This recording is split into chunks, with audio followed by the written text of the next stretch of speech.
Have you been removing your employees' power? Have you been jeopardizing their job? Have you been interfering in their work?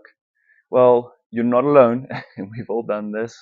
Many of my clients have done this, but it's actually quite easy to fix this if you really understand what it means to be able to do one's own job.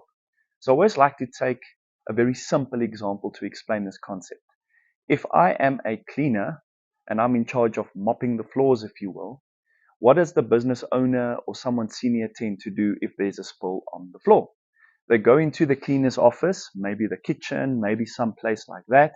They take the broom and they'll go and wipe it themselves quick because it seems normal. It seems something I should do. And in that moment, I literally removed that staff member's power. Instead, I should have gone in there and asked, please, may I have some help? I need some cleaning on this floor. Or please, at the very least, if that person is busy, may I borrow your broom?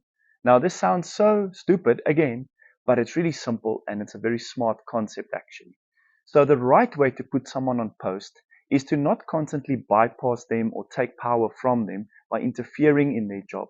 And it is simply to say, I fully trust you to handle this job, and I will ask your permission if I want to do anything in this job. But from the moment I officially hand over this job to you, this is now your job and your responsibility. So what I found is sometimes business owners, when they put someone on post, let's take, for example, a site manager in a construction company.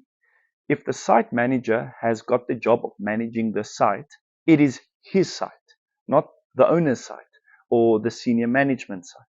But what happens is we have the business owner who holds on to the telephone numbers of key people. So, for example, the suppliers or some staff members or some security or these kind of things. And that person then takes away all the power the site manager was supposed to have. So the correct way to give someone a job is to also give them the power that goes along with this job. So you give them either the whole cell phone with all the numbers on, or you give them the communication lines so that they can actually fulfill the job correctly and do it properly. So that's one way to do it. And another way to do it is to really move the responsibility, the cause of the success of this job to their shoulders as well. And how I would do this is to simply ask coaching questions, not consulting questions. Meaning, I don't say, this is how you do the job, go and do it. I say, how would you do this job now that it's yours? Tell me how you would do it. And sometimes you don't like the answer, but you can then coach a little bit and help them guide them in the right direction and help them originate a great solution themselves. But never try and tell them what to do and force them to do it your way, because you're going to take away their responsibility. Meaning they're going to put their hands up in the air and say, well, the boss knows better, the boss is the best, the manager knows better, the manager is the best, instead of saying, this is my job and I'm going to be the one responsible for it. I've also made this example, and maybe this is a better way to explain it in a different way, that if you send your child, especially your daughter, to her first nightclub experience ever, you're going to be stressed and you are not going to want to do this. But there will come a time and place that your daughter will either want to go to a nightclub or just out by herself to some sort of new country on a traveling expedition or something like that. And you would just not want to do that. And that's the same with staff.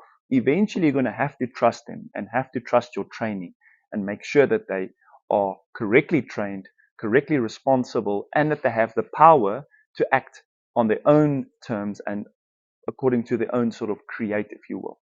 So this is how you put someone correctly on post. You would give them the power in terms of the communication lines, in terms of the authority so that they can make decisions. And I would constantly sort of test and drill them in on this with questions like, how would you do it? I support you in this. I like the way you are doing this, and help them make smart ideas. Really acknowledge them when they make a smart idea or a decision, right? So I hope this has been helpful to you. This is something that's quite interesting, a really fun concept to take along and extrapolate and see what comes out of it. This is what we've been doing to get great success, and I hope it will be so for you too. Cheers for now.